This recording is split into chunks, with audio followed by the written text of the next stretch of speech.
up the chat. Yeah, I got Twitch Stream Manager. I just automatically filled out Twitter. Brain rot setting in.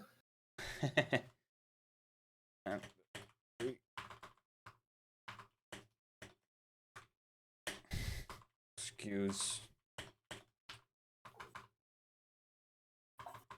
the overlay.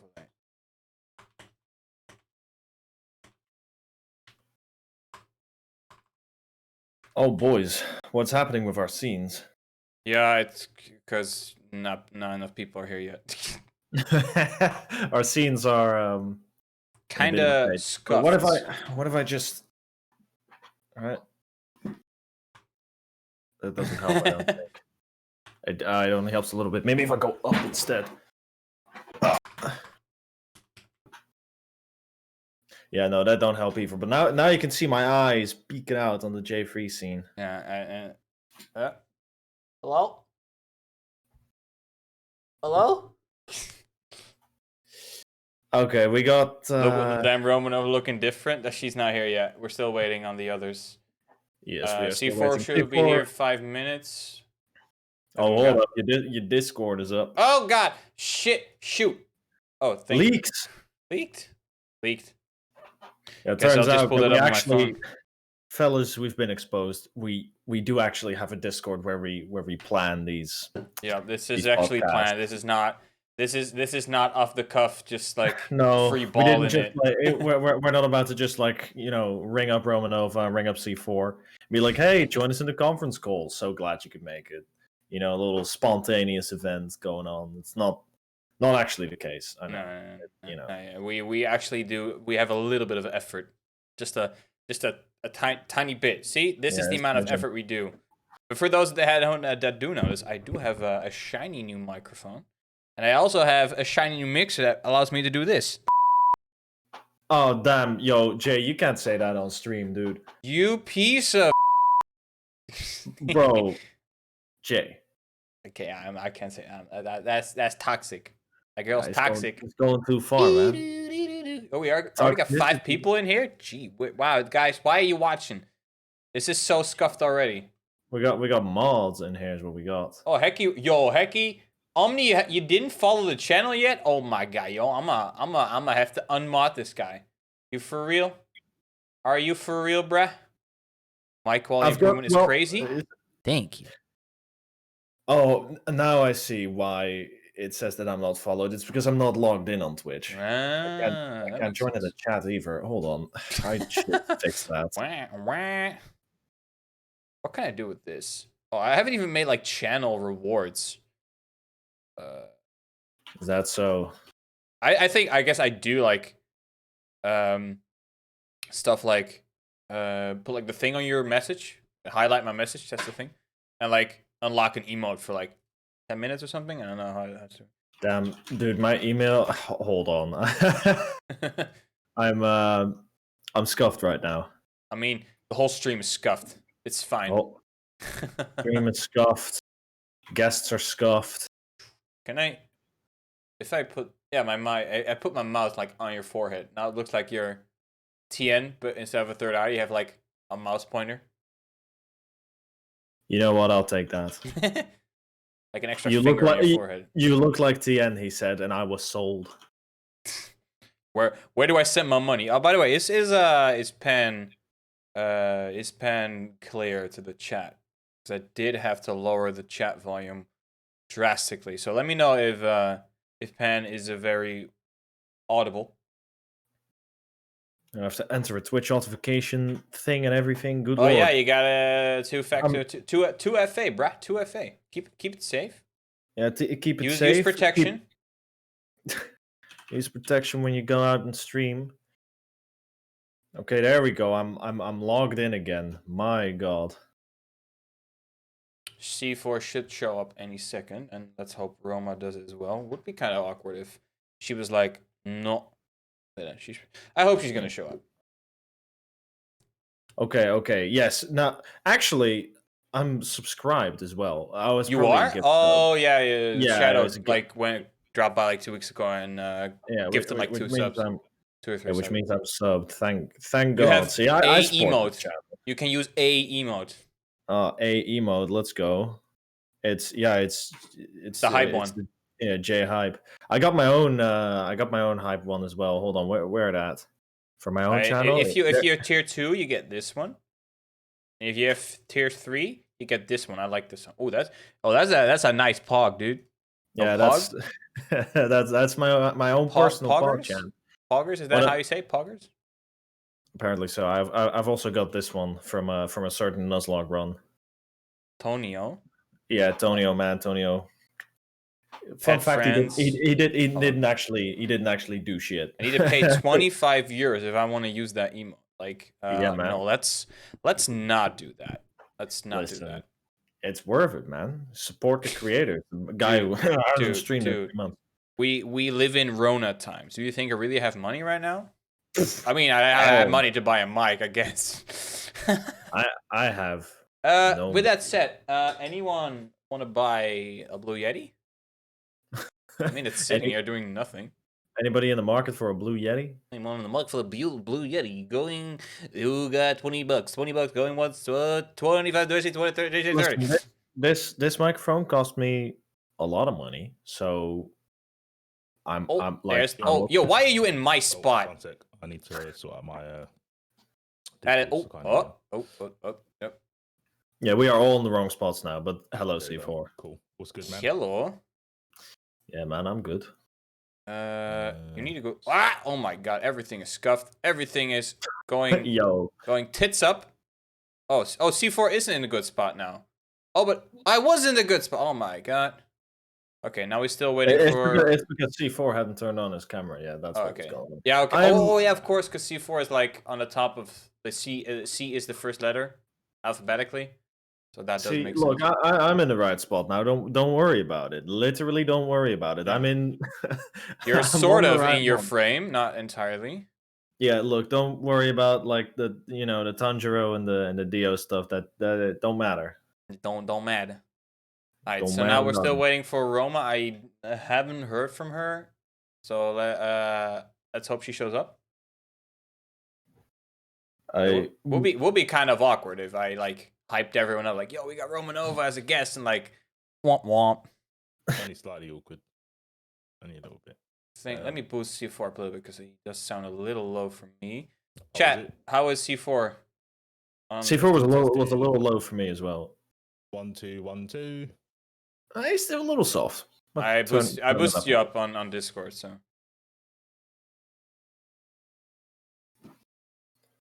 Yeah, Discord boost should be fun. Yeah, alright.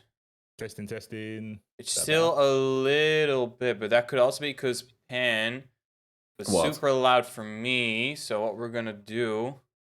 Right. Yo, can we do a little check? Yo, testing. That's great. Pan, can you talk? Yeah, I can speak. Right, that is good. Everything should be good now. Yeah, so now we're just waiting for Roma. Yeah, so while we're here, I suppose I'll defend myself because I'm sure that some of you might be wondering what the fuck is going on my face here. Where's your mask? I'm currently in a state I'm not allowed to shave, which sucks. Yeah, you got a part? You got a part for yeah, I did a part in Frisia a while ago, and we still have some outside shoots to do, like some outside pickups, which means I need to remain in somewhat the same state, which usually wouldn't be a problem because God, taking care of yourself, who does it? But then you appear on a podcast and it's like, oh, I can't fucking shave. And so now I look like a mess, but don't worry about that. Pan's mega quiet. Oh, I'm sorry. I boosted you up a bit, so it should be better now. Just chat. Let me know how everyone sounds. Now we're still waiting on La Madre herself. How's all your days been, boys? Same old. Just same old. Yeah, editing, rebranding. Yeah, you've been doing a rebrand on your whole Discord and stuff. Yeah, just ditching the situational damage because there's no point anymore. It used to be like a group of us. Right, but that's just you. Yeah, pretty much. They're too megastar-y to hang around with me, unfortunately. So used to be a group of us, but they're gone now.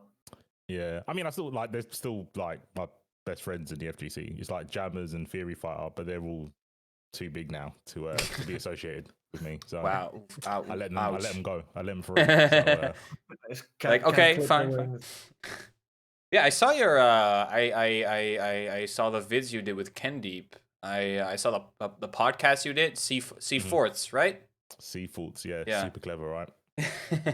I watched a bit of it because I didn't have an hour, but I was like, I want to check this out. I want to see how that is, and it was I liked it. It was of course more. I think it's more Guilty Gear focused because you.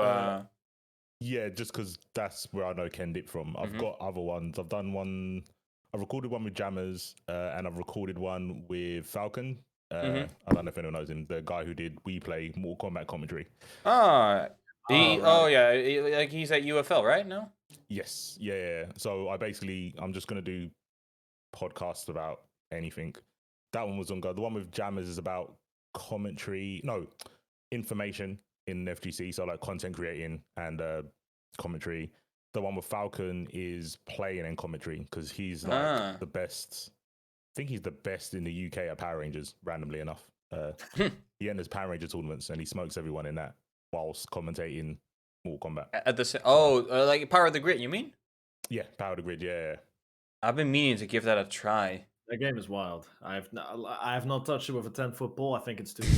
I think it's going to be too much for me. It looks like stress. Like I've obviously. It looks like stress. It just looks like FGC stress just crystallized, just given form. Yeah, it's just. It's like the embodiment of, oh my god, this is not GG's. Like you get touched by anything. You get touched by anything, and I think 9% of the cars can touch a death youth anywhere on screen. Wow. Assists. Like it's like so it's like Marvel. It's like zero. If Marvel only had zero, it's basically zero. The loops all day. Yep. It's like playing Fist of the North Star. 99 jab. Yeah. It's literally Fist of the North Star. You just get a jumping jab and you're like, well, guess I'm gonna have to right, next game. Probably dead. Crouching jab, yo, GG's, bro. It's super sick. The best thing about games like that is that the neutral is really important. That's why the game's fun, because you know the repercussions of losing in neutral. So it's really interesting to see people spacing and stuff. The mix-ups aren't that bad in neutral. The mix-ups from incoming are just horrible. It's basically snap mix and Dragon Ball. Probably worse. But now it's TODs. Yeah, you don't have to spark or anything. You don't have to look at someone's resources because you know you're dead. So it's like guess wrong once, you die. Instant, guaranteed, no qualms. By the way, Omni's telling you that you say that that game was stress or Power Ranger stress. He's calling out like saying Guilty Gear stress. Rev, it's stress. It's not stress to play. It's stressful to learn. 100%. I'll give you that. It's way stressful to learn. Power Rangers looks easy to learn, but stressful to play because you learn your TOD, you understand neutral, but navigating that I think they play first to 3 now. Like just flat out, all tournaments do first to 3. It used to be first to 2. That I would not play. I would not play that game first to 2. No way. But yeah, learning Guilty Gear. Rev was stressful. Hopefully, Strifers are going to be like that because it's not got all the stupid variables. Because I've been playing a bunch of Rev, and that's me speaking as like in Rev terms, absolute newcomer, right? Like I've got a friend who's decent at it, but I never played it seriously. I barely know BMBs. Like I know some some decent strings, some decent gatlings on Leo, and that's about as far as I go. I just have fun playing the game, but I get caught out so many times by like, oh, I'm in the air and he's grounded, so now I have to faultless defense when I'm in the air, or you get tagged, getting tagged by stuff like that. Those kinds of weird, like, yeah, this is a mechanic that's in Rev, and you have to just know it. That stuff catches me out all the time, and with almost every single one of those systems where I go, wait, what hit me? And he explains what hit me, and then I go, wait, that's stupid. And then he goes, yeah, it's not in Strive anymore, though. It's Yeah. like, But oh, okay. by the way, Pan, you are like a full frame now.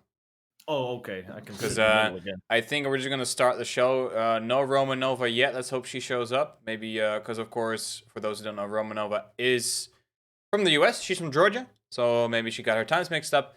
I did send her a DM on Twitter to check if everything is all right, because maybe something came up.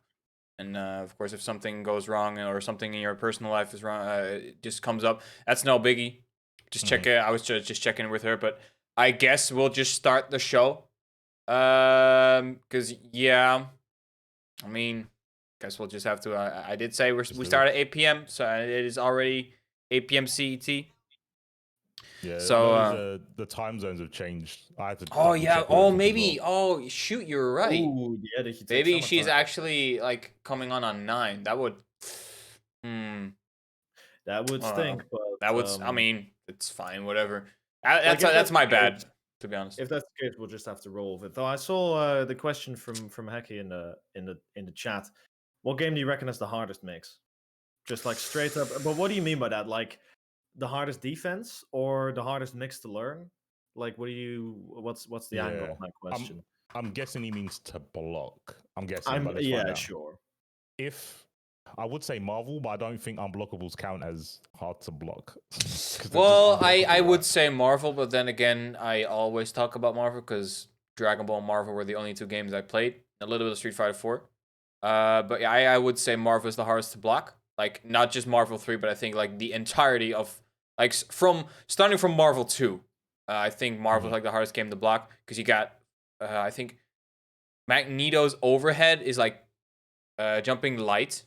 Yeah, the Like, tri-dash. yeah, the tri-dash is like actually impossible to block, and especially because you don't have like Marvel doesn't have like a 2H like or like an anti-air like Dragon Ball does. So it's very hard to react to unless you like you just throw an uppercut out or just do a random level 3. It's not reactable. It's just Yeah. like it's scientifically known that Magneto's tri-dash, the high-low is unreactable. You just can't. You have to guess.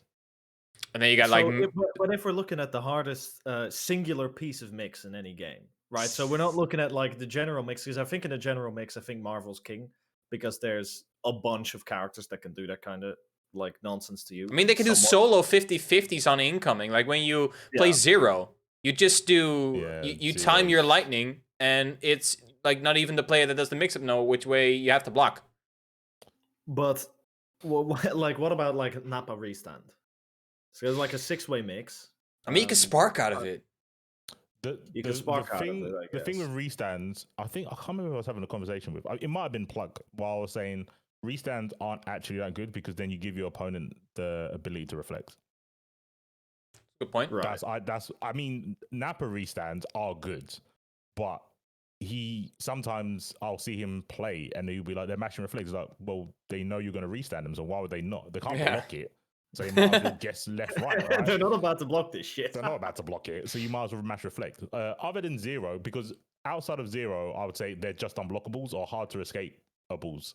Like Marvel 2 had that where you would guard break someone, so it doesn't really count as blocking. So yeah, Zero's are the only one where it's like 3 layered mix-ups. Other than Marvel, I'll probably say Power Rangers because they've not got unblockables, but the stress of knowing that anything that hits you dying, maybe Dragon Ball Z Fuzzies were close, but I don't think they were that. And personally, I don't think it was that annoying because when you lost that character, you went back to neutral, so it wasn't like an infinite like Power Rangers is.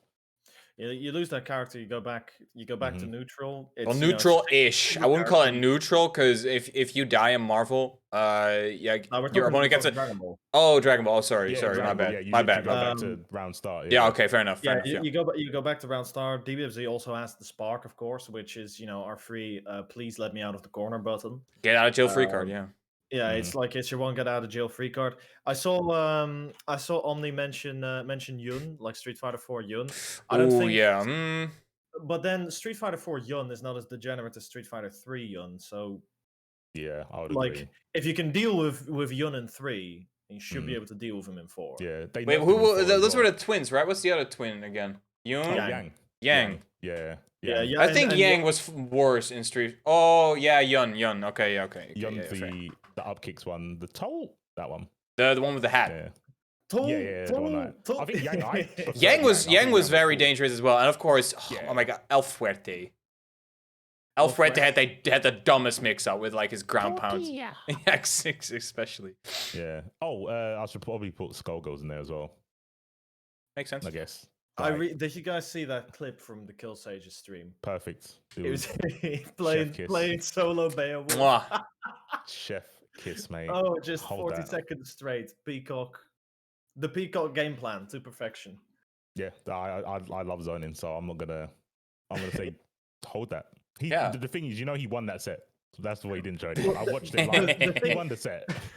But the thing is, he won the set, and also he's playing solo Bayo. Yeah, so if you're getting zoned out at that point, it's like saying, man, like Street Fighter 4 zoning is too strong, man. I can't deal with it. It's like, oh, who are you playing? Yeah, I'm playing Hugo, man. It's like, yeah. One second. Keep on talking. Don't get scared by the screen that's changing. But I forgot I had to change my theme for Discord. So I'm super scared. But yeah, he's kind of like. I mean, he wasn't memeing like Sage, but that's not his. That's not what he actually plays. Like in the tournaments that were offline, he was just playing solo Beowulf. Fox was playing solo Annie. And that's a new character, right? Yeah. Yeah. Everyone else has played, what they're used to. So yeah, just their teams.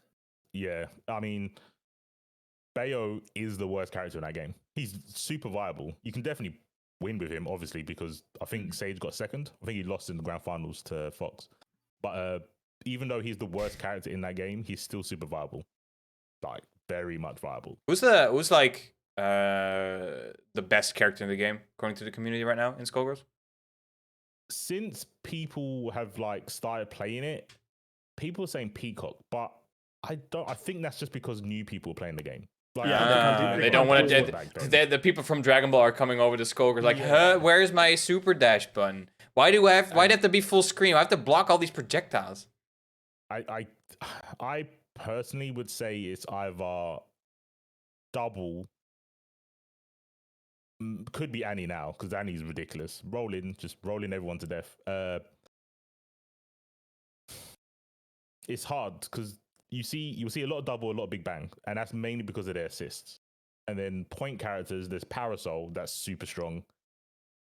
Fortune on paper is really strong, with all the head stuff off. Then she could do like puppet mixes where you think you're safe but you're not.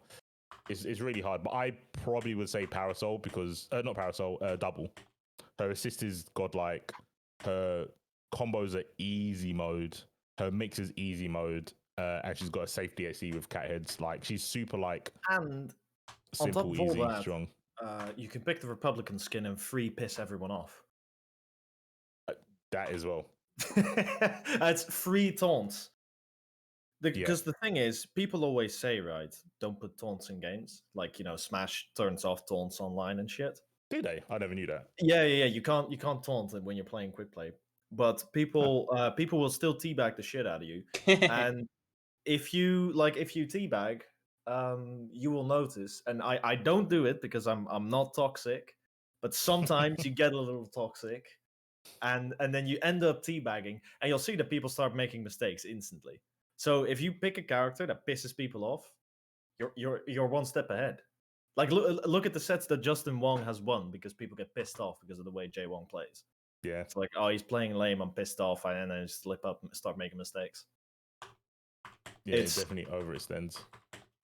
By the way, I'm in contact with Romanov right now. She sadly cannot come on the show. She has a lot of errands to run because she was gone for 2 weeks. She was at We Play UFL. So I'm kind of seeing what we can do because she's on like what I might do is next Sunday we do an extra show because she is available next Sunday. Right. Sick. So or you can just cosplay now. You can cosplay as Roman over now. I don't have a wig. Don't have a wig. Don't have an Android 8. You don't have an Android 18 cosplay.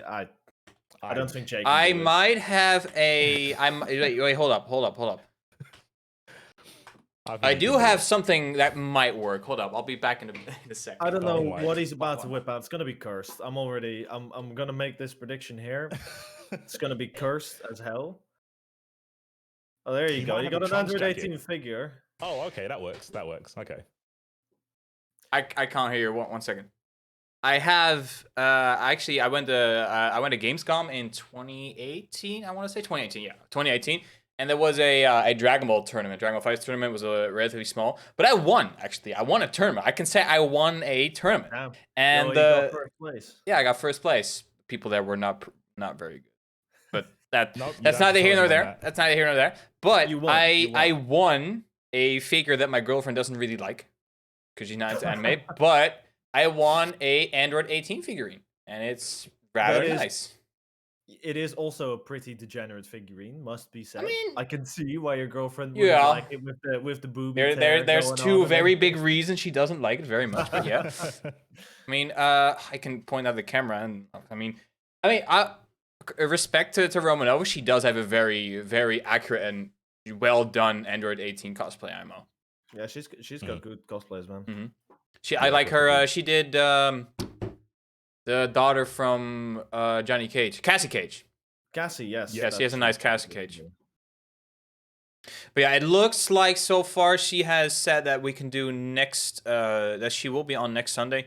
So what I'm probably going to do, regular viewers, of course, know that this is a bi-weekly show. So every Sunday we take a break. But what we might do is I might do an extra show on Sunday because I think it would be very sick to have Romanova on the show just because what I want to talk about is something that is, of course, pretty relevant at the moment because she's a very big, kind of a figurehead in the FGC. She's very well known, but she's also a woman. And I don't mean that in, of course, not in a derogatory term, but of course, when you're a pretty big figure in the FGC and you're a female, you tend to get some bad attention from some bad people, and especially in this scene, it's I think the ratio of male to female is it's pretty skewed. It's very male dominated. Yeah, it's pretty skewed, and you know, straight up, Roma gets a lot of hate because she's a woman in this scene, and that's which is fucked up. Yeah. Wait, sorry, that's up. Oh, there we go. Nice. Can do that. Now I'm the only man here without a bleep. Really? I can do it for you. I'll try and time it. I'm the only man here without a fuck bleep. I'm so sorry. I get reflected. My bad. It was so close. It was so close. Got debated. But yeah, that's something because I for one I'm pro diversity. Sometimes I do think that you should get the right person that's most qualified, but I have as of a couple of years I have come to realize that diversity and representation is very important in especially these kinds of scenes. And I love that, of course, the speedrunning community is very I'm not going to say dominate, but there's a lot of trans people in speedrunning. That's of course. Oh, really? Yeah, actually, if you well, not maybe that's because I only watch GDQ, but there's quite a bit of transgender representation, which is good, I think is good to show people because of that on GDQ there's like a bunch of transgender people that can come on and do runs or even are announcers, and I like that because it shows people that it's all right to be the way that they are, and I don't think that you should be ashamed of who you are, and because of the way you are, you think you don't belong in a community. I think the thing is, I mean, like diversity and representation is important everywhere.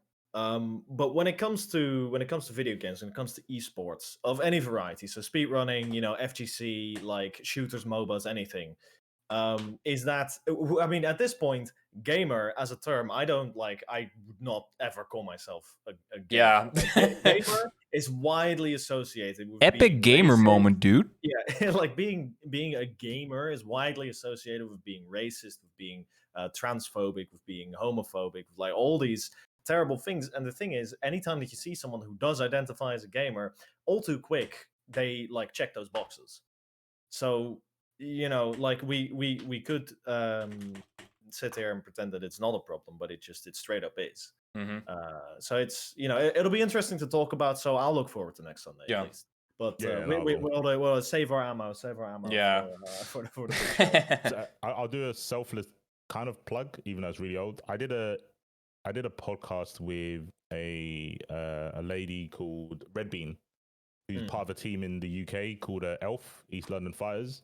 And I basically spoke to her about women in the FGC. I did this like 2 years ago. Yeah. Here it is.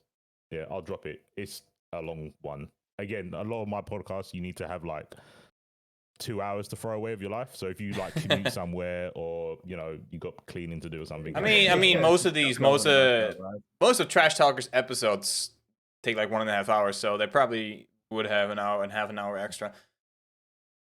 So yeah, but a lot of the two topics I had prepared for today were centered about Romanova, because I really wanted to know how it is working for like big companies. Like we play at UFL, because of course NRS is very heavily involved there, and of course she did Dragon Ball World Tour, which is directly involved with Bandai Namco.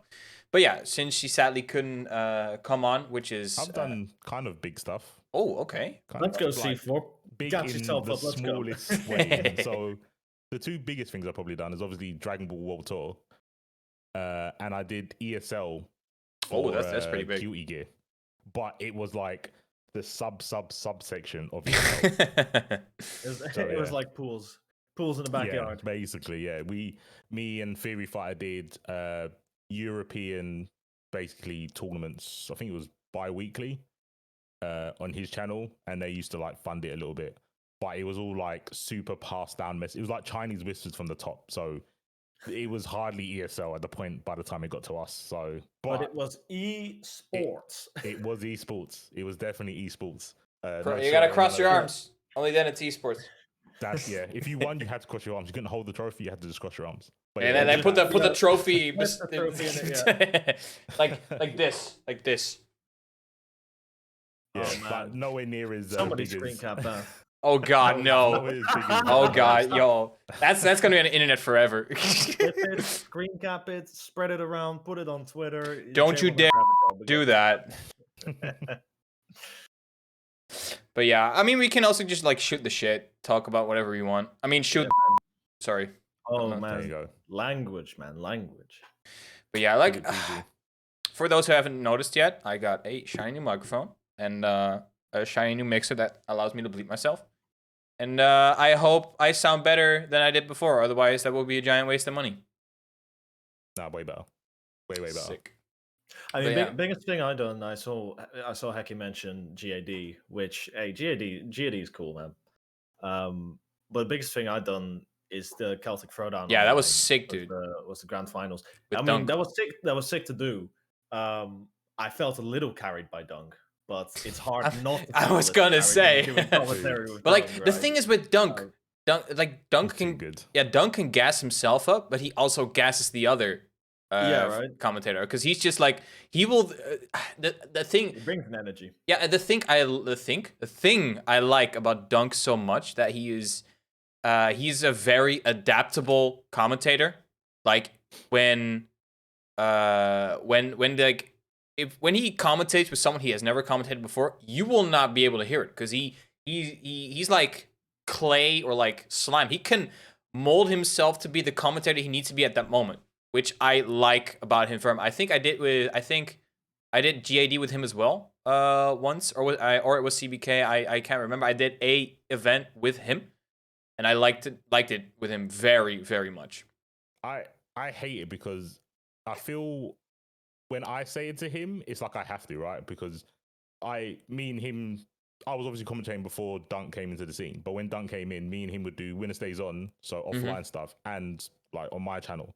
And I would always say like, dude, you're like one of the best commentators we've got, like straight up. And I'm saying it, but I don't gas people up. I'm actually quite a toxic person. So I won't compliment someone if I C4 used violence. It's very effective. I always use all the time. Critical hits every day. Like I don't say nice things unless I actually mean it.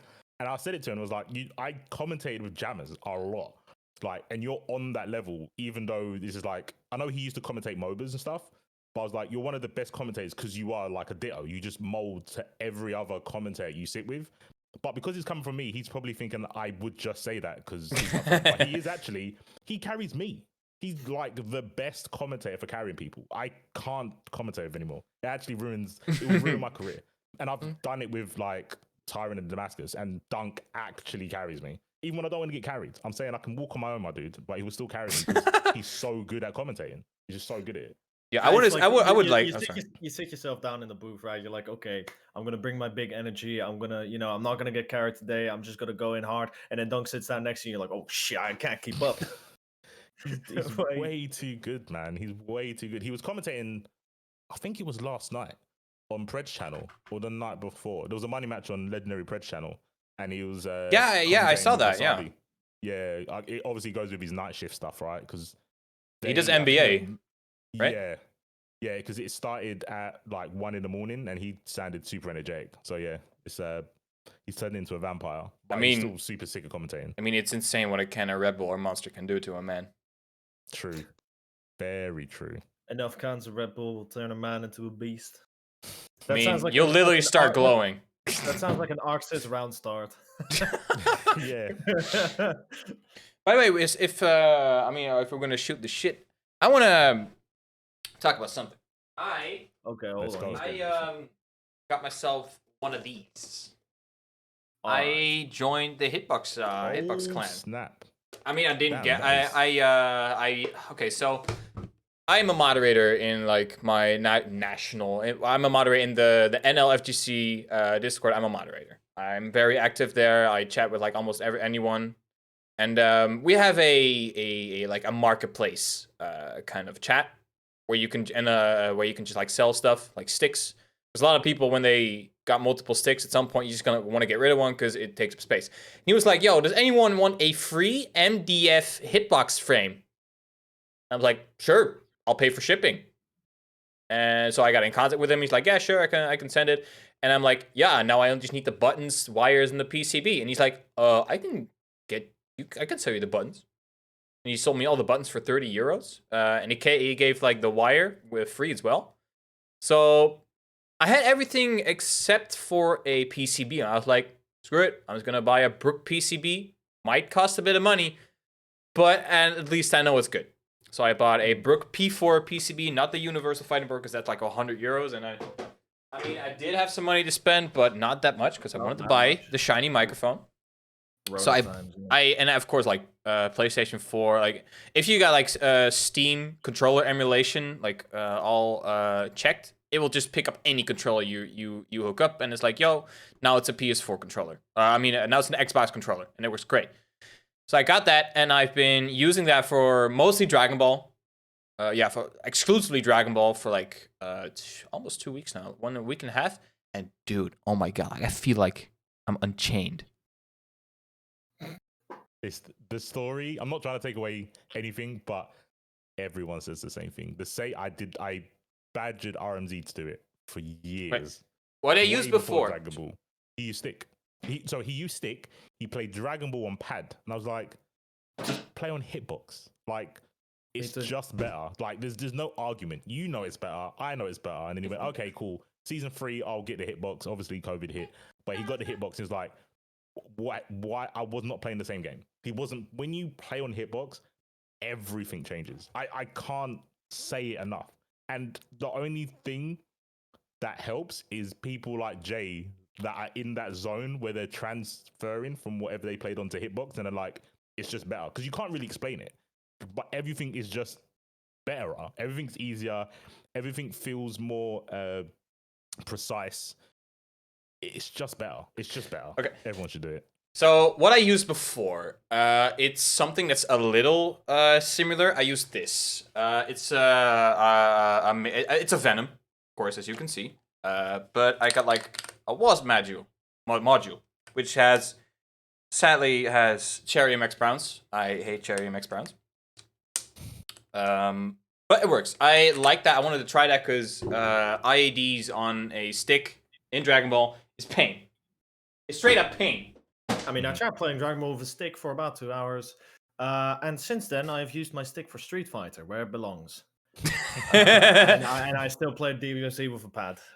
But maybe that's bad, but I don't know. But I mean, a lot of people have that. A lot of people have the same, like, I'm not going to say issue, but have the same thing that they just cannot do IADs on a stick, which I agree with. I could only do it to the left. Yeah, that's left. Yeah, to the left. I can only do IAD to the left, but to the right, hell no. But I started using the Mixbox. I liked it. But Tiger knees are a bitch. Tiger knees on that, because you have to go like you use your middle finger for both the up and the down direction. So that's rough. Which character do you play on DBFC needs a Tiger knee? Anyway. Trunks, hello, Trunks. TK flip. Still can do it though, but it's the flipper right? The flip is if you don't TK the flip after level 3, the mix-up isn't true. Like it's easily Rudy. I've never touched Trunks, so yeah. Rudy is like a master at doing those 50-50s after level 3. Like when Rudy hits you with a level 3, get ready to guess. Like you cannot mash 2H. Obi is very good at that as well. I think those two, Obi and Rudy, probably have like the sickest Trunks mixes in the game, because I don't know of any other like big Trunks players. He's not being. That's the thing though. Like people say that Trunks is like he's S tier right now, and like nobody plays him. Like nobody plays him. Sage dropped him. Not to kill Sage, the other Sage. He was like a Trunks connoisseur for ages, and I think he's dropped him now. Just like he's not online friendly at all, which is fair. I don't think Trunks is online friendly. He's requires a lot of meter. Yeah, a lot of resources and a lot of execution, and doing those two things online can spell disaster if you scuff it. So I mean, I just keep doing the TK. Sorry, go ahead. Like we're seeing so many people drop like hit as well, because hit combos exist entirely out of timing, like timing and delays, and his whole mix is timing and delays and baits and left right shit. So try doing that online. Yeah, playing that online is just a nightmare. That's why, we see guys like Kuba just drop hits. It's like, okay, whatever. This character's holding me down at this point. Yeah. Which is a real shame, because DBFZ already suffers from some like, game plan variety. As we've talked about in the past, it's like it's an issue the game has where, because everybody has a super dash, everybody has a reflect, everybody has this and that and the next. And as a result, it's also the way the meta has taken shape. Basically, the meta is like, does your character have the 50-50? All right, it's playable. Does it not have a 50-50? All right, go sit on the bench. That's basically what it comes down to. Give me that assist, and but that's the thing, right? Like, not there. Anytime that an assist is actually good enough to make a not worthwhile character worthwhile to play, shit gets nerfed. Or Boshi. Yeah, Boshi. I mean, Goku, they just removed his 2M, and beam assists as a whole became a bit less relevant. What's actually something because I've recently been playing a bunch of Dragon Ball ranked. Poor thing. I want to hit God of Destruction before I move on from this game, and I'm in Super Saiyan Blue Evolved now, so it's like I'm this close to the end. At this point, it feels like push on and get it. But so many C assists, like so many people using C assists in ranked online, and I want to kind of gauge, what do we think about C assists now? Like, they've been in the game for ages. What do we reckon with them? With me, I feel I definitely just join along with the meme.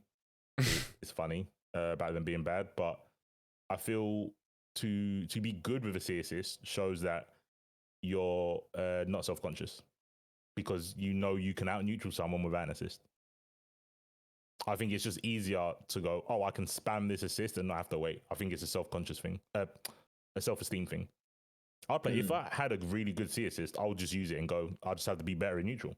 I think the big thing that made C assist, I think, because at the start I was like memeing on them as like, why would you ever use a C assist? The recovery is like twice as long.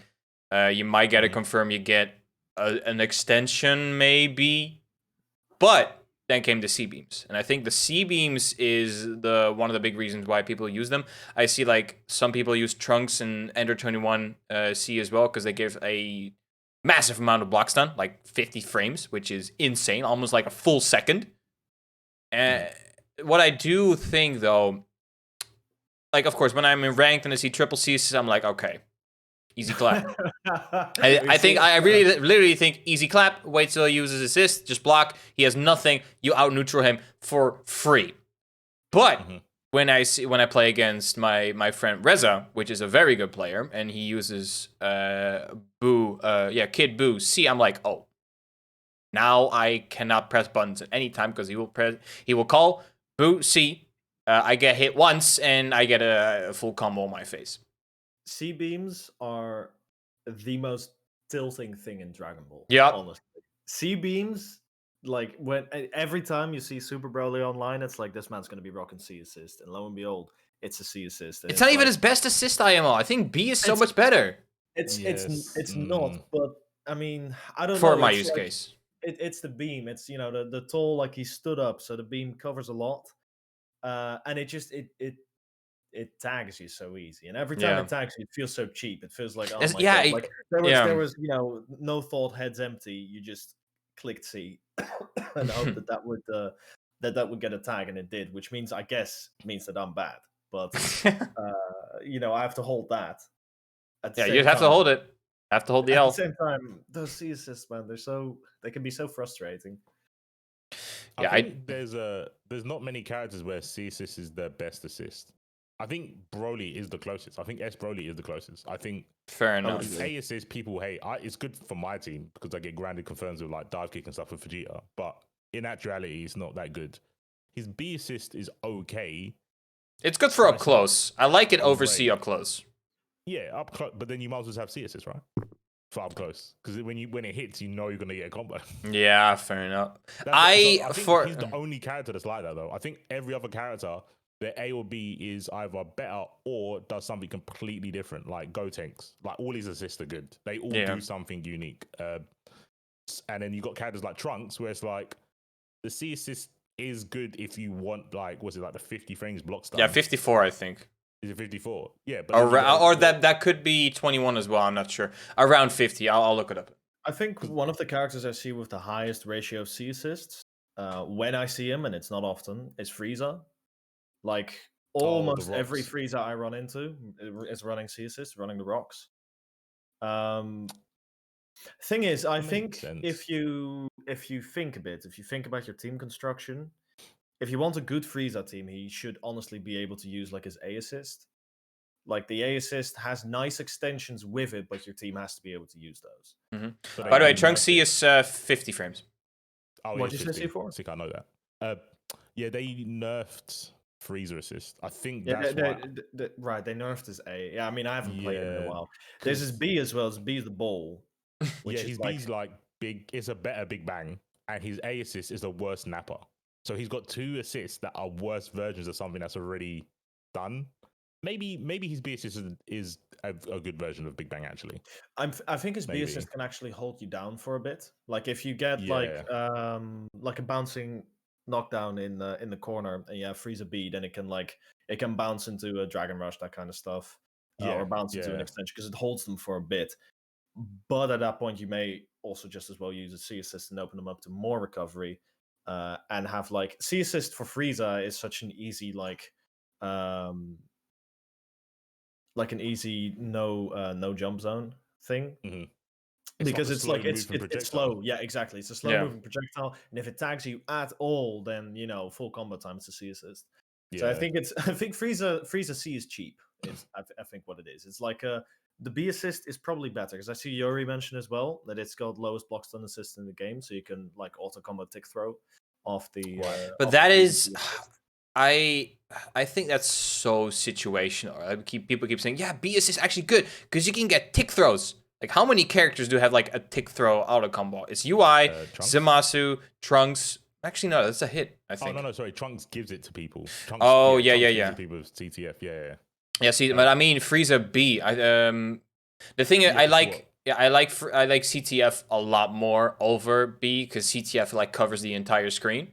You use CTF because of the hitbox. You don't use CTF because of the low block stun. You can use it of course you can use it in the game. Like get a tick. Maybe I use it a lot. Like do cell perfect attack. L calls Trunks A and then do Dragon Rush. I abused that. Now I get beat for it when I used it. But I don't. People keep saying, yeah, you can use freeze B assist. Actually, very good. You can like get like a tick throw setup with Android 16 and Zamasu and C4IQ, but I think that's so situational. And you don't get a lot of, of course, Broly as well, but you don't get a lot of damage out of it. I think it's very situational. I think people overvalue that kind of thing. Yeah, no, I agree. They should have made his B assist discs, and on block it doesn't come back. I think that's what they should have done. So kind of like Baby A. Yeah, does Baby A come back if you block it as the point character? I think it still comes back, right? Yeah, it does. It could be. Yeah, so with Frieza, I would say if your point character blocks anything, the disc doesn't come back because otherwise it would be stupid. It would be too strong. It would have to be a C assist. But if you don't block anything when you call the B assist, then the disc come back because they would be beam priority, right? Where Babies isn't. I think that would have been a better assist. Like the ball's okay, but again, it's the worst at doing what everything beams else do does basically. Better. Like regular beams are the ball, but they go instant. Yeah, or just TN pick 21A. You can do the same thing. Yeah, 21A. It's just Like if you value the length, like the duration of the ball more, then you can pick something like Gotenks Donuts or TMB. Or Broly A even. Just bigger. Base Goku Wall Splat. Is that an assist? Yes, it's an assist. That assist is actually godlike. Yeah, that hitbox is huge. You know, if you're playing Nappa and you're learning Nappa, get yourself a base Goku on your team because learning the restands and learning the corner combos with that assist, it's easy. It's a very good way to learn it and then graduate to shit like Broly A or a regular beam assist. Because Nappa's super hard on the execution, so having a little having like a tutorial character for him, base Goku and Jiren are good for that. Gogeta as well. Gogeta's like kick. It's not as good. Kick, Gogeta's kick tends to launch them over you. Actually, not flattened Cyberman. The guy comes flying over your head. The thing is with Gogeta A, the startup is so much longer, and the reason why base Goku A is so good, in my opinion, is that the hitbox, like if you get hit by the behind blast, it still shoots you the correct way, which is kind of weird physically speaking, but Gogeta A has a lot of startup and he travels a lot, so if you can call it out, you can almost like kill him if you get a happy birthday. I mean, isn't that the kind of cursed shit that we play Dragon Ball for? That's a point. Blast, it still launches you the the way that he's facing. Oh, you can 2H Gogeta A as well. Good point, Yui. Thank you. Yeah, I will. But yeah, then when you look at the other assists he has, B is literally just DP, and it sucks. B is just DP assist, but it's that spinny one, so the hit stun is. And I don't even. Oh yeah, and C is the Gallic gun. It's not even a beam. If it had beam, that would be great. It's got some beam properties, and to go through key blast. Yeah, but it comes from like the top. It's the angle. Yeah, but don't forget that thing does track anywhere you are on screen, so it does have some unique combo options. But I don't think it's better than A. It's not better than A. Well, I've seen a bunch of combos on. I believe it was when I was looking for Tech on Jiren, where it was like when you carry somebody really high and then you call in like the Gogeta C, and Gogeta C will bring them back down to the ground without you having to use your smash property. So that's a useful thing about Gogeta C. Gogeta C is one of those assists where you can if you want to. It's not fantastic in terms of neutral or anything, but there are some combo options with it that are just really good. I think TMB is an interesting assist. It's always one that I consider using and then don't use because I use A instead. I know C4 likes TNB a lot. I think TNB is gassed. I think it's so sick. I think it's sick. But I also it's good, but I swap, right? Because I play Broly and Jiren with him. And like the pop-up you get of the TN A assist is so good for Broly.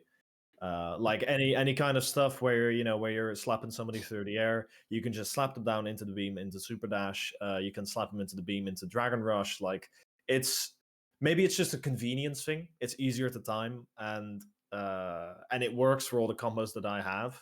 It's a better beam than like Goku or Trunks beam IMO. At this point, like the pop-ups. Yeah, the Donpa is better. the thing with TN assists is non-TN players think A's better, and half of TN players think A's better. Like, there's the other half of TN players that think B are better can't convince anyone. Like, Shuridan thinks B's trash. He just thinks it's trash, and I get it. For his team, it's terrible. It's a really bad assist, and the way he plays, the way I play with like Vegeta on point. If I catch you with a 5S or a jump S, I call TN and I get a full combo. Yeah. Or I do Rocket Kick TN and I get the mix, like a Kid Buu mix from Rocket Kick. So can you get a free 50-50 as well? Yeah, you get 50-50. Oh, yeah, so of course, for certain teams, B is fine. Like, it's super good. But if that's not how you're playing, and you need like the pop-up like Panzer needs, and with Shuridan's team, you need the pop-up or the beam coverage, then yeah, like, you don't pick B, because B, you can't call in the scramble. You have to be in control to call B. You can't just call it and go, they might get hit by the telekinesis, because that's not going to happen. Like, the tracking's really bad. You have to pin them down to make the assist good. And if your team can't pin people down, then it's just trash. You just pick A. Yeah, my friend Yuri uses it a lot for combos. Yeah, I mean, for combos you get everything. If you play like Vegito, TMB is super. Yeah, super and that's his thing. He plays Vegito. I think his current team is Vegito, Trunks, Tien. Yeah, it makes perfect sense, because then you get slide and knockdown with Vegito anywhere. Yeah, because of beat. Yeah. For me, for a long time, I tried so hard to time like Broly's old level 3 with the Chaozu telekinesis. So you catch them with the aerial key blast at the end of your combo, and call Chaozu while you do that. But I could never get it down. Like, I'm not even sure if it works. I tried it for like hours. I tried getting it right, and at a certain point, I just decided, look, if I can't get it in training mode, Yeah. I'm not going to be able to like pull this in any kind of match. So just, leave that and don't waste 3 bars in your entire Oki trying to get some hokey combo that's not going to work. Mm-hmm. That's fair. There's a lot of like really sick things you can do. You can get like you can get any character to do like an air combo, knock them down with like a smash, and then use a TMB to hit them before they hit the ground. Then you get another like 2M. Yeah, that does. Yuri does that as well. He just like does a normal air series, calls Tien, and just goes in for like some extra damage. If he's been very. Of course, you don't get an SKD after that. But when I play with Yuri a lot, when he just like hits you with a non-optimized starter, and he does that extension with like Trunks or Tien, you still do 50%, which is not something to sneeze at. If they're at the corner, it doesn't really matter if there's an SKD, because if they're in the corner, you got that second assist backing you up, you still get a free mix. Yeah. I've actually got I recently, there's something I do this with Jiren A for TN. Yeah, I'll drop it in the server. Maybe you can somehow get it up on the I can check. I can see on the thing. But you can like Jiren A is actually great for catching people that you're knocking down to the ground. Oh yeah, the infinite stare. Yeah, the rush punch, I-beams, yeah, whatever the thing is. But either way, he catches them with that and knocks them back. You get a Dragon Rush off it. It's excellent. It's some of my favorite stuff. But honestly, TMB, I can't time it. I saved this in the first place, by the way, because I baited this poor bastard with the with the multiple tri-beams, which I'm sure all TM players will be able to agree. The moment that you throw a raw level 3, you've got more bars on backup, and the guy blocks the first one, is the time where you start faking him out with more tri-beams. Wait, where did you send it? VIP room. I sent it into the VIP room. There's a guy, I think it's High Kai, that plays TNC. He plays double C. He plays Frieza. Oh god, Ginyu, I think he was. Oh, okay. Frieza likes that C assist. I played, like I said, I played Frieza for a while, and I used TNC for a bit. I think it was for a TOD that I had, like a specific TOD that I labbed and that I really wanted to get and never got it, and then eventually threw off TNC because I was like, all right, look, his A and B assists are both really good, and his C assist is mediocre. So why am I out here playing a C assist on a character that has such good A and B assists? Yeah, don't suffer.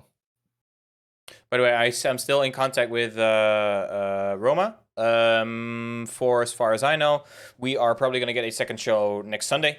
Sick. She said she can do the 18th as well, but then she has to shift some stuff, and I don't want her to do anything out of her way.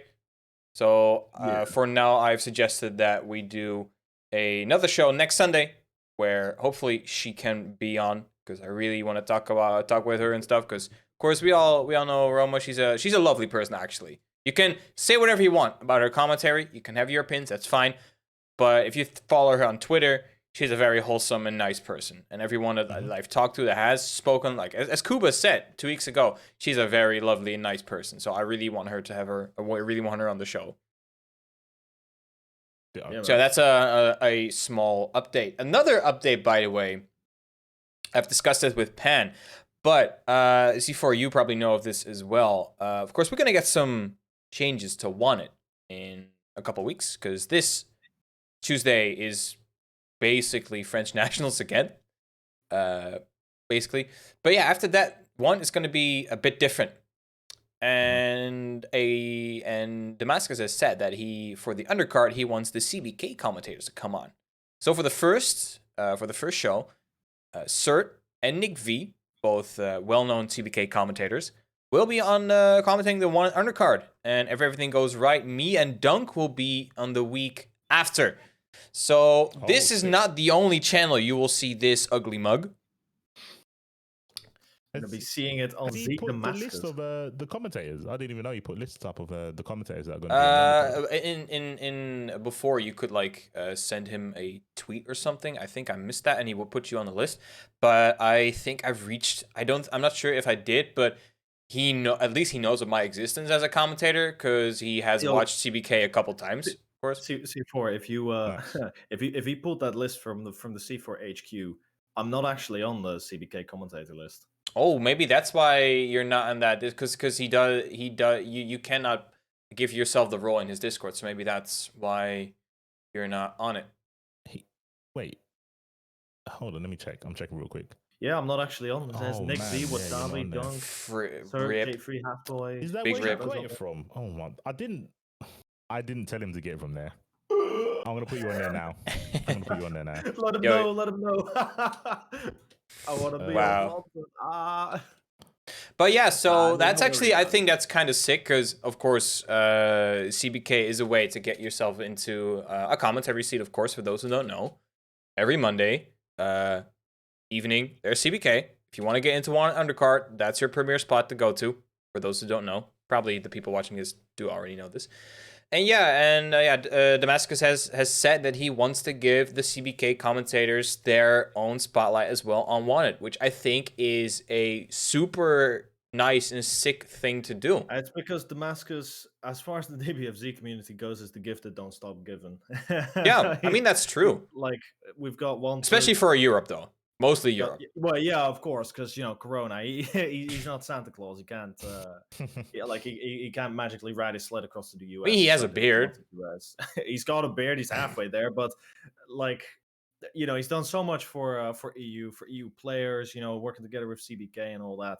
I mean, I'd love to commentate on there, but obviously that's the final word for Damascus, not for you. Didn't block the overhead, dude. I did not block the Discord. You are not on the list, Schmicks.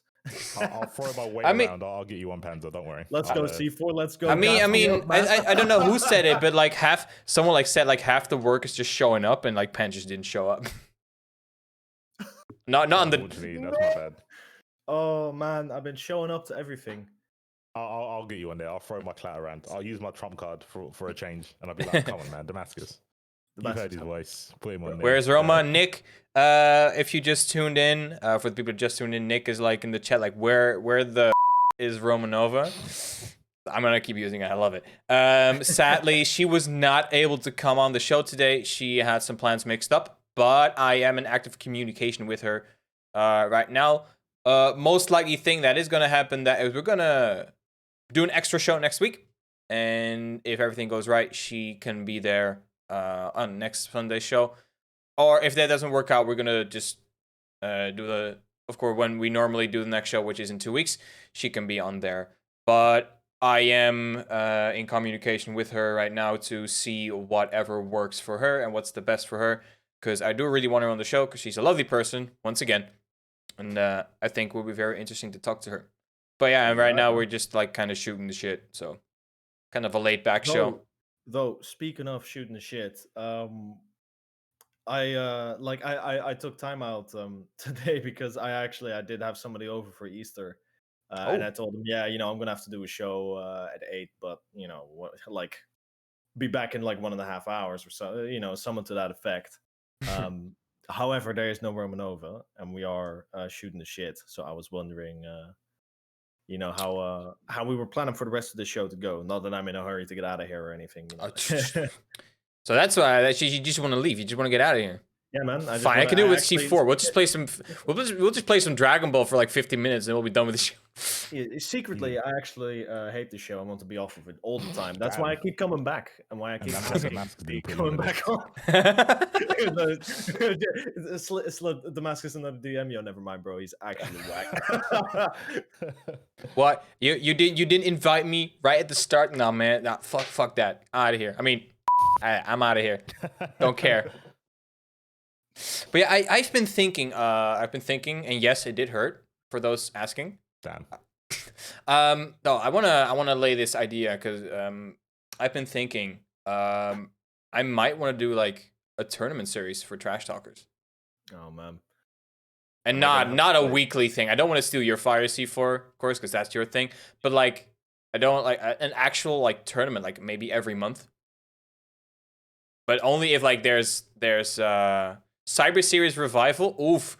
Yo, okay. So I wanted to do in like 2018, December 2018, I wanted to do an online tournament series. And I called it I did one episode of it. And I had to commentate it all by myself, had like 10 entrants. Actually, it went pretty well. The winner got a free gift on Steam of their choosing. And yeah, I had like this whole idea to do it like maybe every week or every 2 weeks, but it just didn't work out for some reason. But now I'm like, I want to do this. I want to maybe do like a monthly tournament series. Now I'm like, yeah, what y'all think of it? Is it still a thing for? Should I still do it for like Dragon Ball, or should I wait till like Guilty Gear Strive like comes out? Because I want to do events as well. I want to support the community. I want to give them a thing to do.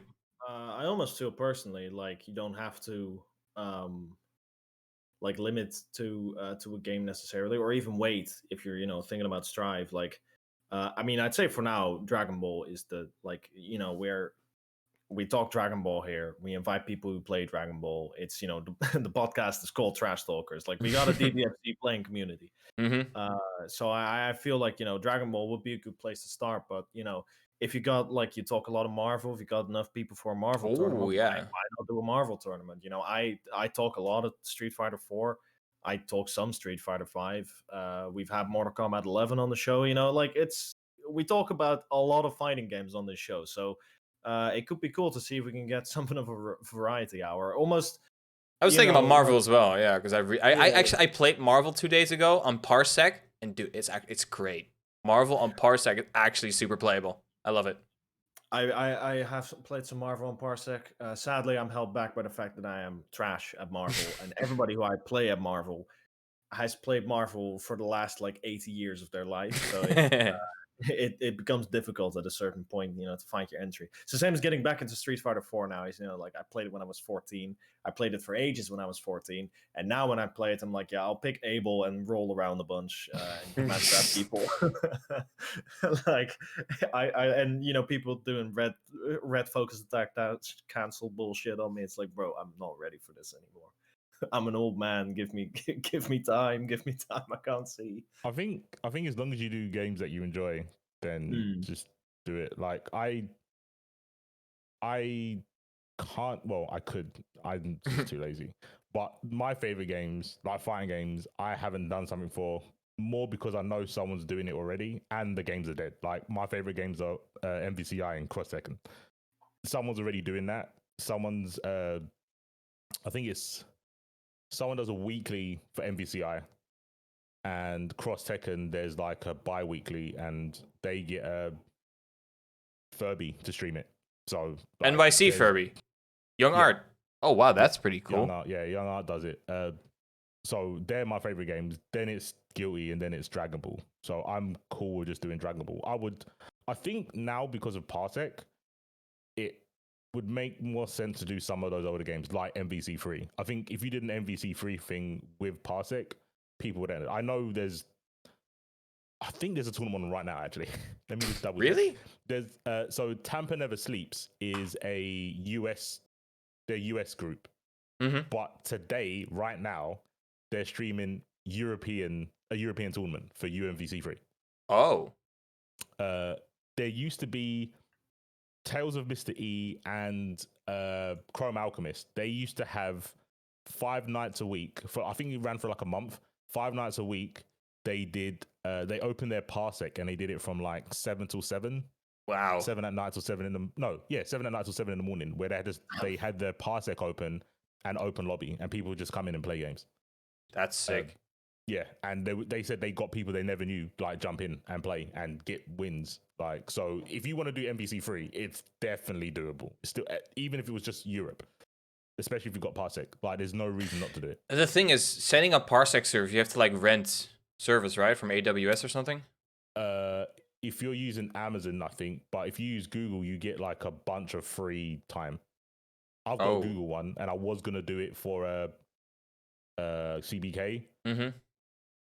And then I didn't do it because it was like, well, if you win on Parsec, then you go to Wanted, then you can't play on Parsec. But then now not the just Damascus... that, but in my experience, DBFZ on Parsec's pretty scuffed. I've played a bunch of DBFZ on Parsec. some it's people always been bad. It's Yeah, like it's like random. For some people, it's great. For some people, it's even worse than just regular online. I played it. I played it with one of my friends, and we just had we had a great time. And he, we had a great time. He'd never played, and I've got more hours in the game than I should. So, it wasn't a fantastic time for him, but he enjoyed the game a fair bit. And then another friend of mine tried it, and it was just trash. Like he just had so much delay. He pretty much couldn't play. He couldn't reflect. That's the problem with the servers, right? So that's why I don't want to do it, because it's cool if you go, oh, I want to play. If I want to play like Raw Kid, I know if I played him on Parsec, it would be fine.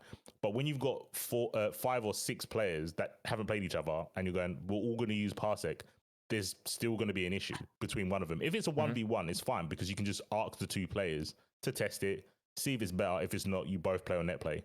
But when you've got 6 players, you can't go, okay, this person wants to play on Parsec, this person doesn't. What do you do? So it's just easier if I just use the net play on my end. But if you're doing like an open lobby or a tournament for a game that doesn't have online, because I think they shut down the servers for MVC3. No, there's still you can still play it. Oh, is the server it's P2P. Yeah, but the Parsec's just straight better, right? Yeah. Marvel Netcode is Marvel Netcode is like a dumpster fight. Okay, let me tell you how bad Marvel 3 Netcode is. Okay, imagine a dumpster that has been on fire for so long that the dumpster isn't actually there and it smells like dog. Oh, okay. And that multiply that by let me what's the right now? And then put ultimate in front of that, and then Yeah, basically and multiply that by the amount of frames of input lag you get when you play Dragon Ball from Europe to NA. That's how bad it is. Ultimate netcode is actually like, people say that Dragon Ball netcode is trash.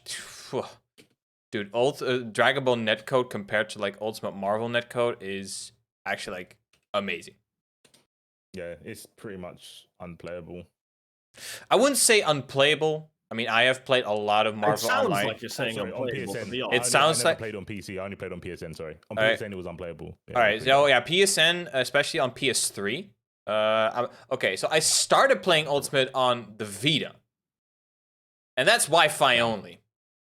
So yeah, that was just straight up pain. PSN, PS3 was marginally better because you got more people on cable.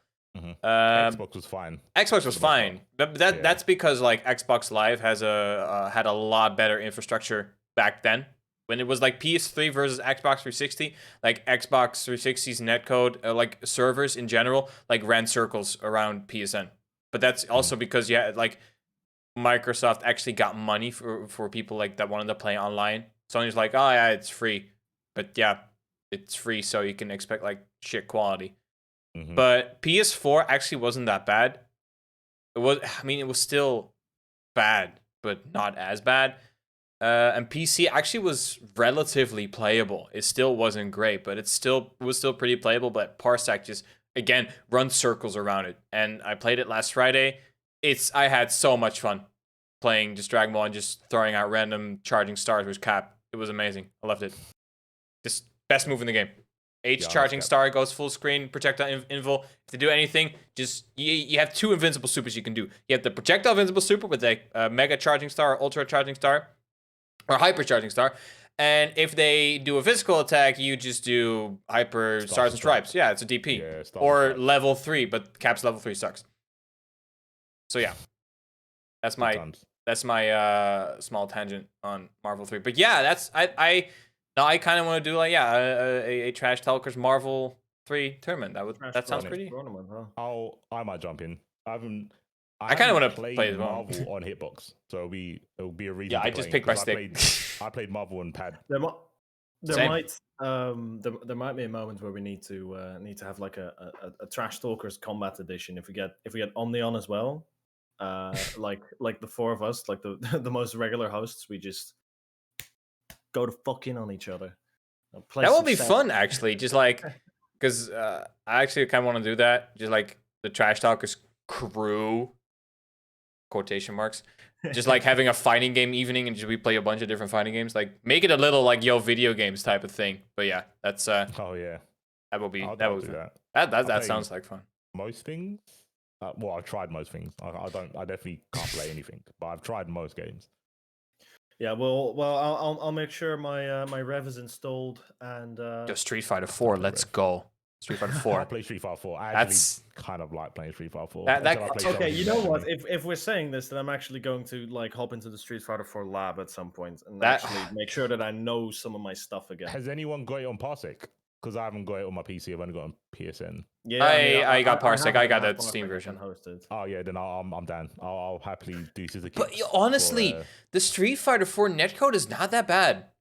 It's not rollback, but it's not. It's still. I played ages of Street Fighter 4 online. It's still delay based, but it's not as bad. That Street Fighter 4 is actually a very good game for online as well.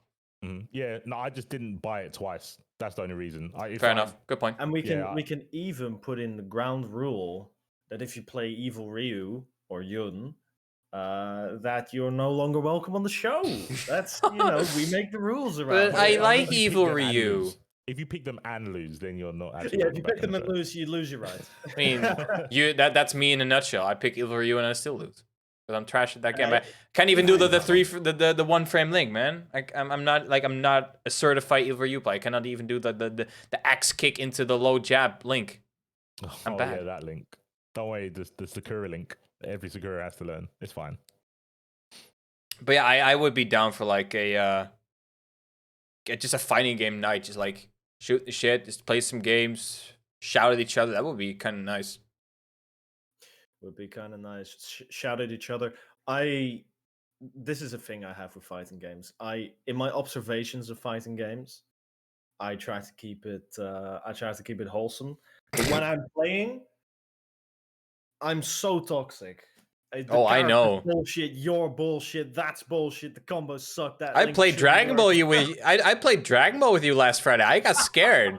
I was like, "Yo, can I ask Panzer back on the show?" The thing like, what's going on?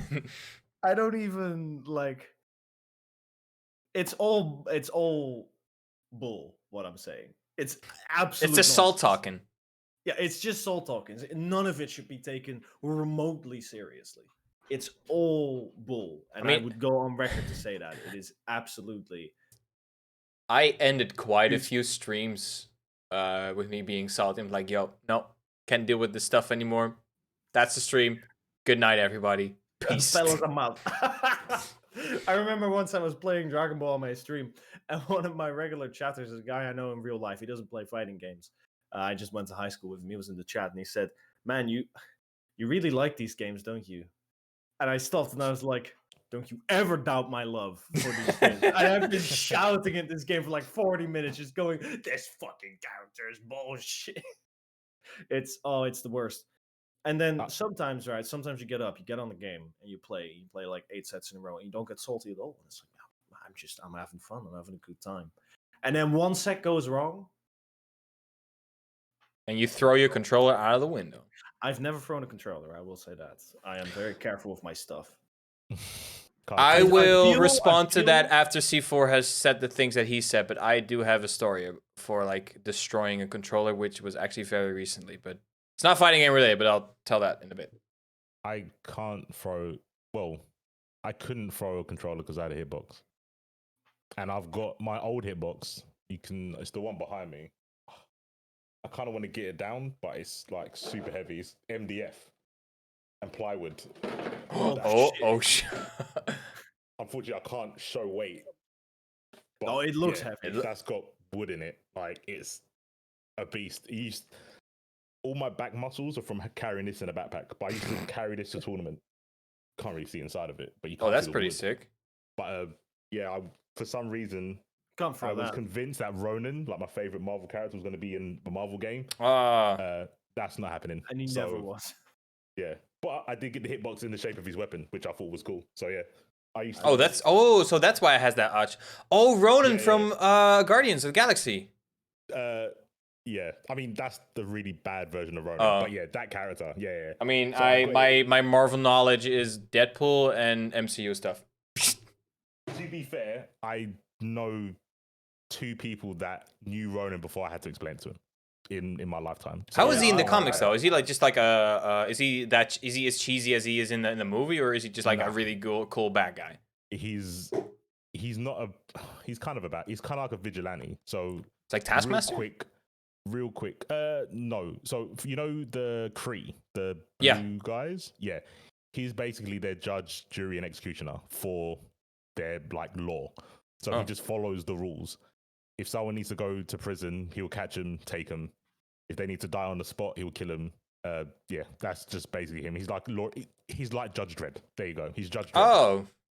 Right. Does he have a weapon that can go full auto rapid fire? His hammer. His hammer's like powered by Captain Marvel? Of course. Yeah. It's basically the same power as Captain Marvel level. Oh. That is kind of powerful. Yeah, my man's got a full auto hammer. Nice. literally, yeah. But then he got shafted in the movies, dude. Holy shit. It be like that. I haven't even watched all the Marvel movies, and I'm like a super big Marvel geek, like more than any anime. Like my DBZ knowledge is minuscule compared to like my Marvel knowledge. It's literally tiny.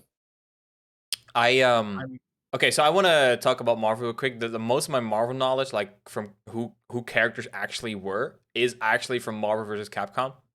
Mm-hmm. And I used to play a lot of Taskmaster. So when I found out that Taskmaster was going to be in the Black Widow movie, I was like, oh my god. Because Taskmaster is such an interesting like villain. He's not even he's an anti-hero. He's not like he's not like a super villain, but the shit that he can do, like for those who don't know, Taskmaster, when he sees someone do like a technique, he's like, all right, got that. I think it's called photographic. Yeah, photographic reflexes. I think it's called. Mm-hmm. Yeah. So yeah, he trained by watching martial arts films and fighting people. And I think the only time someone's beat him in a fight is Deadpool, because Deadpool's too unpredictable. Yeah, he's basically Dragon Ball. It was too random. He couldn't copy him. Reason why I love Deadpool's still my favorite Marvel character. Yeah. Well, it's fun whenever writers get creative with Deadpool. I will be very honest in the sight of these two massive Marvel nerds and say that I know jack fuck about Marvel. And also my girlfriend at the time tried to get me into Marvel. And I fell asleep. Which movie did you watch? We've watched Thor. Oh, that's a bad pick. That's a bad pick. Well, yeah, but you gotta start at the beginning, right? So we watched Thor. Dude, Thor's not the beginning. What are you talking about? Well, no, but like, you know, early phase movies. Look, I do not care to Dude, hear. oh the my whole time god, I you love it. got Don't the even worst start with introduction to the I've MCU. Holy shit. I've got one little question. Thor Does she was read not comics? the first one I saw. Does she read comics? Or is it only Does she on the read films? comics? Oh hell no. Yeah. She was. Okay, then don't worry about it. Then. Yeah, um, she's not Marvel. Or I mean, by now it was my girlfriend at the time. But he's, you know, he's trans, so he super into the MCU, and me, I was super into movies, and he just really wanted to watch these movies with me. So we watched. I also watched Guardians. Look, there are MCU movies that I enjoy. Guardians is a very good movie, regardless of like how bad Ronan is compared. Because what I've heard from you, C4, like he's got like in the comics, but the Guardians of the Galaxy movie is actually one of the best movies in MCU. I enjoyed Guardians. I enjoyed Guardians 2. I enjoyed Iron Man when I was a kid. Iron Man's cool. Still pretty good. And we also watched Avengers, and we also watched Age of Ultron. And I went to the cinemas for Infinity War, and boy, did I just drop off hard on Infinity War. I fucking hated that movie. What? I was not having a good time. Dude.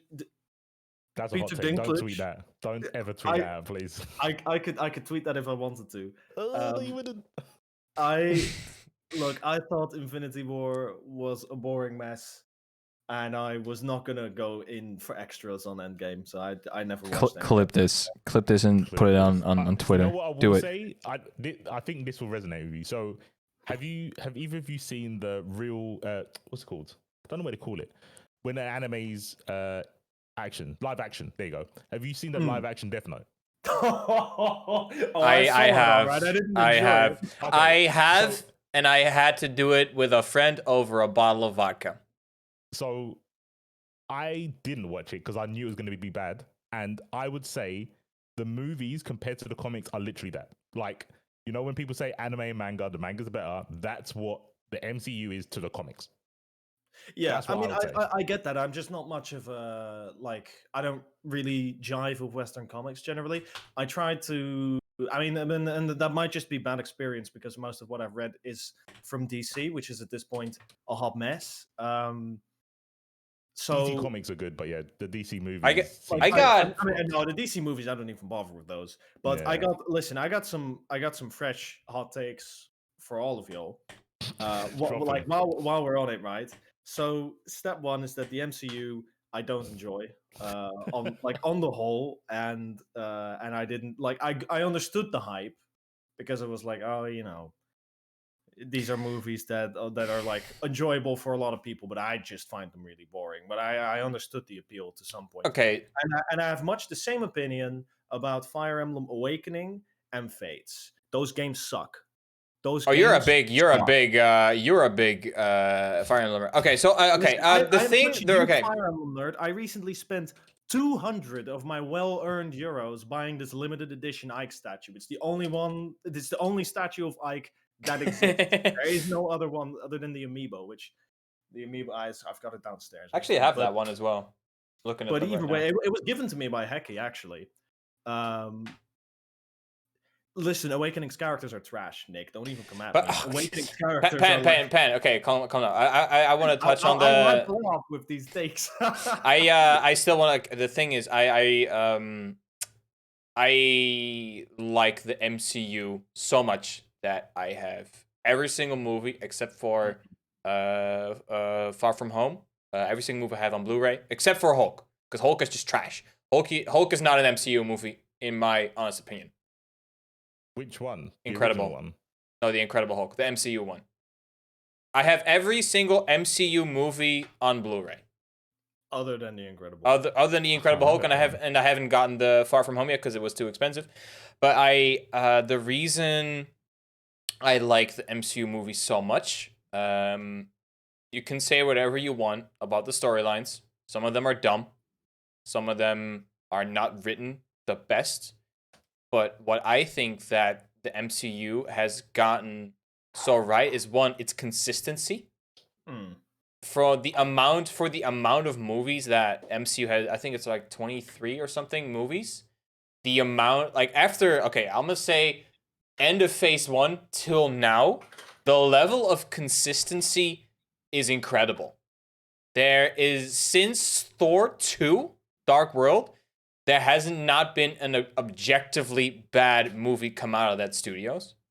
Maybe Captain Marvel is average, but it's not a bad movie. And what I do like about the MCU is that the characterization, how each character is cast, their lines, their personalities are written supremely well. Like Robert Downey Jr. is Tony Stark. Chris Evans is Captain Marvel. Chris Hemsworth is Thor. The way that those actors have been playing those characters resonated with me, but also resonated with so many people. And I just love the way that they're on the screen, the way they emote, the way they gel with each other. And to me, Endgame is one of the biggest events in cinematic history ever. Endgame is my Endgame is my Empire Strikes Back. See, for me, Endgame is really a point where it was more event than movie. Like the actual, like it's like all these years build up to this eventual, event of a movie where all these characters come together, and it all, rounds up this phase, I suppose, of the MCU, because it does just truck on. Because I think it's money. yeah, I think it's a part where my personal cynicism comes in too hard. Like when when I mean, you're also a very critical watcher, right? Like, you're an actor too. I'm a pretty critical watcher. That being said, I'm also a big Dragon Ball fan. So, like, let's be real, Dragon Ball's writing, it ain't great. There's like that one interview between Toriyama and Oda, where Oda was talking about Tao Pai Pai and that he really enjoyed him when he was younger, and Toriyama was like, "Who?" And Oda was like, "The guy who writes the Pillar, with the braid in the early chapters." And Toriyama was like, "Oh, right. Sure. Yeah, that guy. Go on." Like, we can all admit that Dragon Ball ain't got the best writing, but I still enjoy it. I can enjoy popcorn stuff. I'm a critical watcher, but I can enjoy just popcorn entertainment stuff. But for Fair me, enough. Marvel reached a point where, Spider-Man, he tells me that he's not feeling too good, and I'm thinking, yo, but Spider-Man, your next movie's already confirmed, bro. So I like. Yeah, but that was on Sony, because the shitty sure, thing. It was on Sony, but we also already knew about like Black Panther 2, which. I mean, I mean, that the thing is though, Kevin Feige, he's like the figurehead he didn't like write the movies, but he is like the key producer to like the whole MCU. I don't think something happens without his blessing. I think I'm not sure if I'm 100% correct on that. Fuck, I lost my train of thought. It's just gone. Yeah, no, what okay, so what I wanted to say is when Endgame had its marketing cycle, Kevin Feige and like the top of Marvel Studios made it a point to not advertise anything that was after Endgame, because they still wanted to keep that illusion that we don't know what's gonna happen to these characters yet. But Sony owns the movie rights to anything Spider-Man related. Because Marvel, back in like the 80s and 90s, they were almost going bankrupt because nobody cared about the characters. So Marvel's like, yo, we're going to sell rights so we can get a bit of money. And Sony made like the Raimi movies, which are like unironically hilarious and great to watch and laugh at. No, the Raimi movies are great. Yeah. The Raimi movies strike a really nice balance between, like they do this semi-realistic thing, but then when Doc Ock robs the bank, right, he opens the vault and there's just like bags of golden coins inside. That's a great little mix of like comic book and realism stuff. But because Sony still had the rights, and Sony was because usually Marvel Studios, like Disney, does the marketing for like MCU movies. But Sony had distribution rights, and with that came marketing as well. So Sony did the distribution and marketing for Far From Home. So that's why when you went to see Endgame, you got a trailer for Far From Home. You're like, yeah, okay, so Spider-Man lives, which was very stupid IMO. But other than that, I do like the narrative they created with Infinity War. They wanted to keep that because we all knew the characters would come back, of course. Yeah, From the start, from the start, you would know all the Avengers come back. But the question is like how? How do they come back? And I think that's what Endgame did really well. Of course, the whole time travel thing is a little like once you start talking about time travel, it's like dance game or sleeper. Look, if you have time travel in your script, you need to do a reread and think twice and think, is this really the way to go? And then you say no because it sucks most of the time. No, because it sucks most of the time. You know, like Trunks worked for his arc, and later on went to create like a million consistency problems with Dragon Ball. I think for me, I see C4 Squint like, what you just say? No, I like Trunks. It's only because I know time travel. Taking time travel away from Marvel is like taking the Dragon Balls from Dragon Ball Z. Yeah, it just doesn't work. I mean, it's like it's a comic book. Like it's comic books that have ran for ages. Yeah, so there is no way that you're gonna not have time travel in there. But the way they did it in Endgame made sense. To be honest, I bought it. I bought it. Yeah, you hook, line, and sinker. That's fair. For me personally, when it comes to media, it's a matter of, do I feel that there's still something genuine in the project and like enough genuine stuff for me?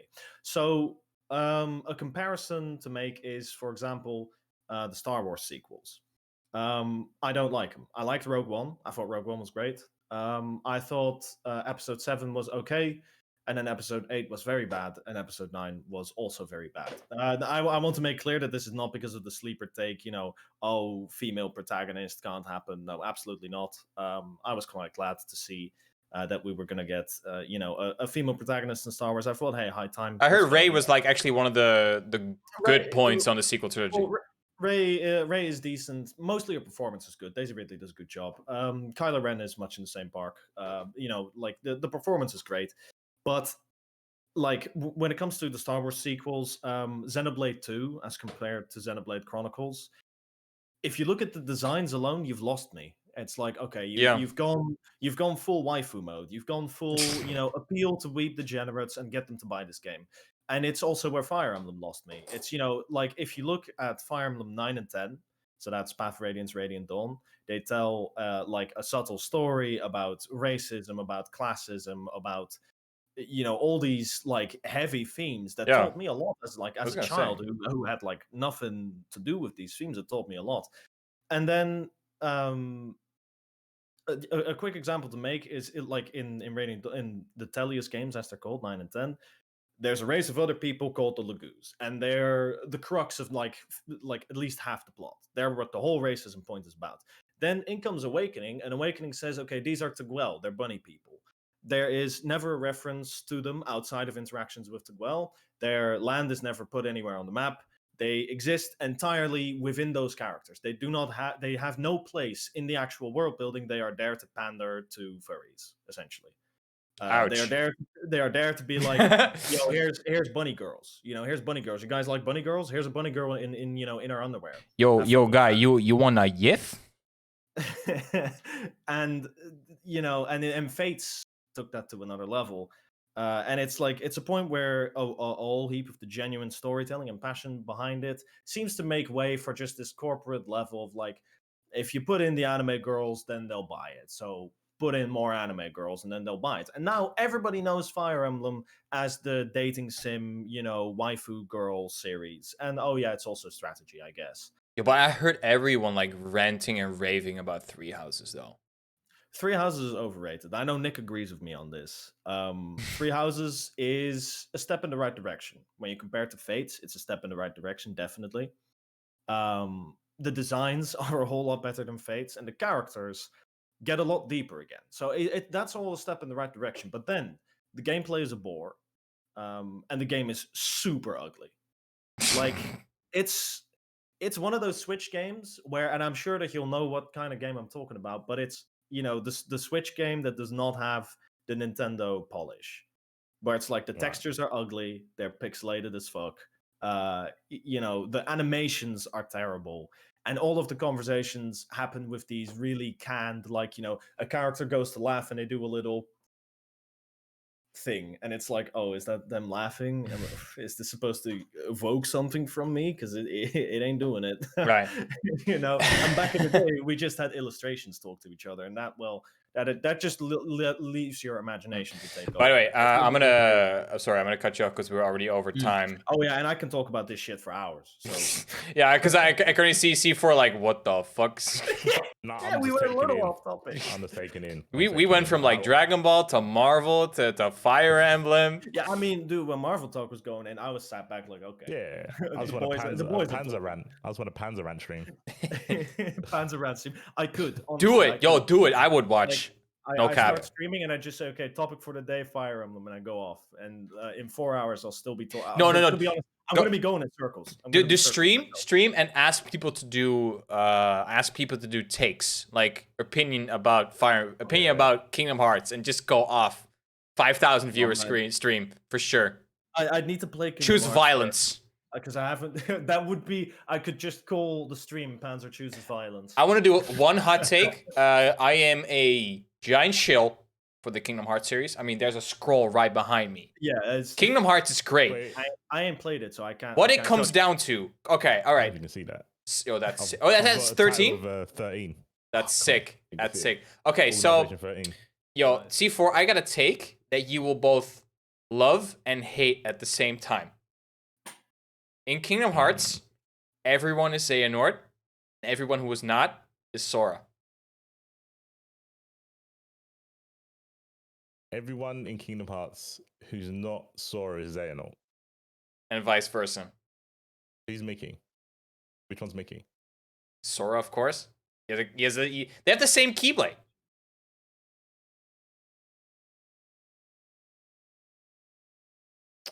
It's not far. I mean, it's hard to say it's not far fetched. Every idea when it comes to Kingdom Hearts is feasible. It does seem like something that Xehanort would have done. It does seem like something he could have done as well. He could have just made nobodies and replaced them with the people. I'm seeing gears in sequels. I'm seeing them like turn around. It's feasible. It's very feasible. I don't think that's what it is, but it is feasible. It could be a thing. It definitely could be a thing. I don't think the thing is, hot to me. When I see like Kingdom Hearts stuff, and I say this as someone who like I could reach over there and grab me a Donald Duck comic. I read so much Donald Duck as a kid. The Don Rosa comics for Scrooge McDuck and Donald are so good. They're so much fun. Having said that, when I see any cutscene out of context for Kingdom Hearts, like I saw a cutscene where like Goofy gets hit with a rock, and the game wants you to believe that Goofy's dead, ass. And Mickey's like, "No, Goofy," and he walks off, and then Donald like crouches by him and he goes, and he runs off all angry. I'm like, "Oh my god, Goofy's dead!" No. I can't, I can't. And I'm sure, I am almost 100% sure that if I would, get like the complete collection, I would start playing Kingdom Hearts from the very beginning, that I would probably enjoy it. That I would probably, by the end of it. Yeah, you need to be invested to have it make sense. I'm the opposite. I say don't play it, YouTube the cutscenes. Like, first of all, it'll cost you too much. You'll actually have to spend so much money. Okay, I'm going to actually rebuttal on that. If you have a PS4, get the Story So Far collection. It's 40 euros, I think.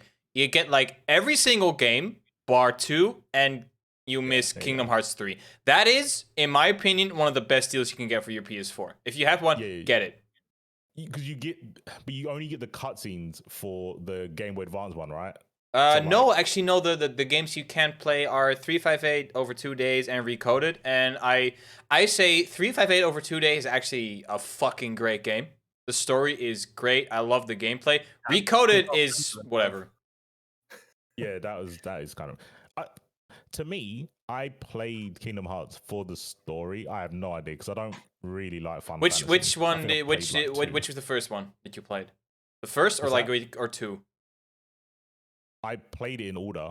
Okay. From when the first one dropped, I hung around with people that played Final Fantasy, and they were like, "Oh, you got to play this. It's Final Fantasy plus Disney." I was like, "Okay, cool."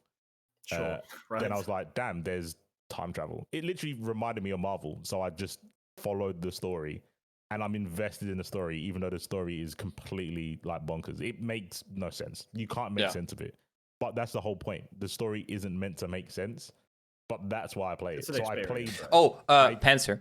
If you want to play Kingdom Hearts, it just released on PC, On Steam, and right? I have read somewhere. I'm not gonna say where, but I've read and seen somewhere that there is a version going around that doesn't have any DRM.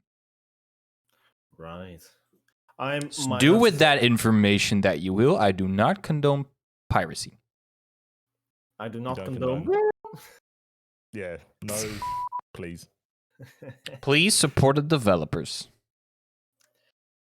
Now, But yeah, I do have to. Sorry to interject, but I do have to stop the show because we're already we're massively over time, and I know we can get this conversation going for like at least another hour. If me and C4 are going to get into Kingdom Hearts, we'll be here for like 2 days straight, and we'd be like only 30% through the whole storyline.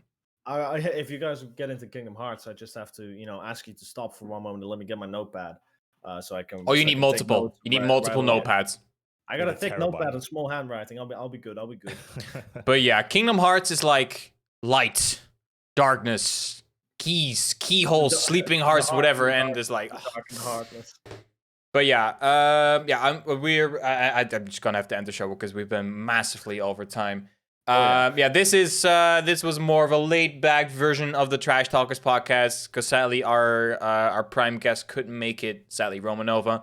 Once again, I'm going to try to get her on next week. So next Sunday, that means we actually have 2 shows in a row in a week. But follow me on Twitter to keep updated on that. Once again, of course, that's twitter.com @xjfree. Really quick before we do the other plugs, shout outs for the people that followed. Hecky Recky, thank you for the follow. Why didn't you follow before, you piece of... Biminent, thank you so much for the follow, and YVNG Network, thank you so much for the follows, and thank you so much for the support as well. And yeah, before we close off, of course, y'all can do the plug. So, Pan, where can we find you? You can find me on twitter.com @PanZerPan and I think I'm going to start throwing more of my takes into Twitter because do it. I have a lot of them, and I believe I'm starting to choose the violent path.